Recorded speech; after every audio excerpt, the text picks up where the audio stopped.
We haven't talked too much about textiles yet, but yes, textiles are important in Africa as they have been in other non-Western cultures we looked at. Here's an amazing example of something called kente cloth that we find in Ghana in Africa. It's a type of silk and cotton fabric made of interwoven cloth strips.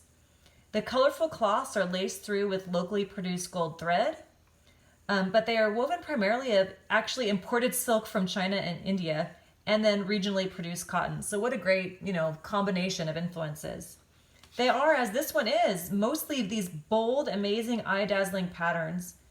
Most weavers in this case are men, so we have that gender division happening here, starting to learn this process around the age of 12, working at looms together, but the cloth itself is worn by both men and women.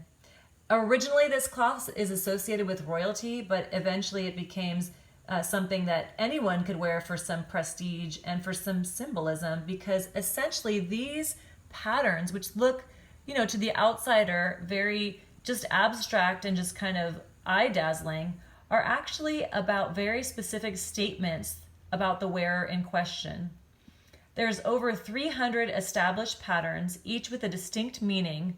They essentially are pattern images like we saw in, say, the Maori community house, where they look just like patterns, but they actually represent distinct kind of mythology or even phrases in this case.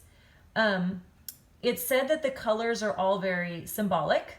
So blue for peace or harmony, for example, green for vegetation or spiritual renewal, red for bloodshed, maroon for Mother Earth and healing, white for purity, yellow like gold for preciousness, etc., etc.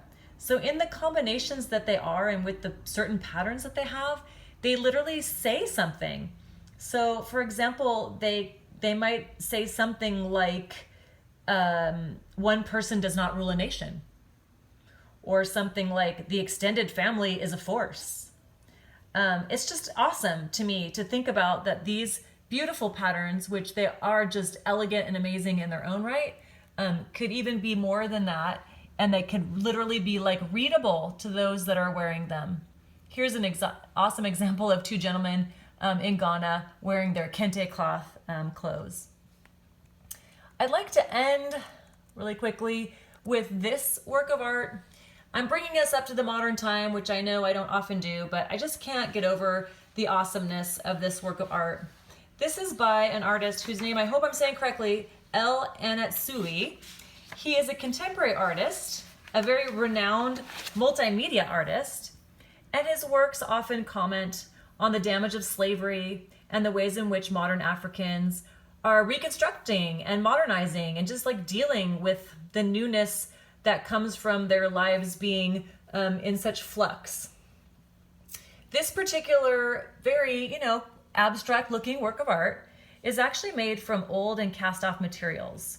Beer cans, liquor bottles, copper wire, etc. Very representative to the artist of materials that are cast off and not very important in the way that Africans have been used and cast off. The liquor bottles would be there for connection to the slave trade. So much liquor is made by slaves, particularly in like the West Indies and the Caribbean. The gold caps connect to Ghana or Western, the coast of Africa for all the gold mines there. And essentially, this combination of all this junk, which looks so incredible to me, is something that has the kind of look of a textile, which of course connects to the importance of textiles. Hopefully you watch my little kente cloth video, or actually this is the end of the kente cloth video, I think, that basically shows that just like in other non-Western cultures we studied, textiles is a major art form. This particular arrangement of cast-off materials is put up in the art gallery that is displayed different every time because it has a textile-like quality to it. So if you see, it's been kind of pinched and crimped in certain spots and attached to the wall. And essentially, the gallery workers are encouraged to hang and tuck the work of art as they please.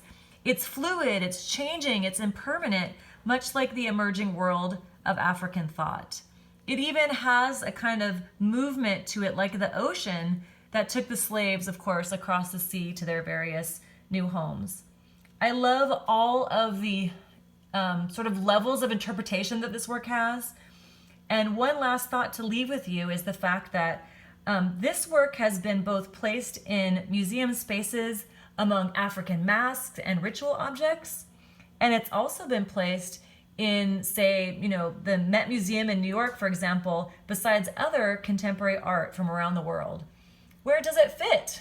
Or does it have to be categorized in this way? Because isn't this contemporary African man, really an international citizen at this point in time?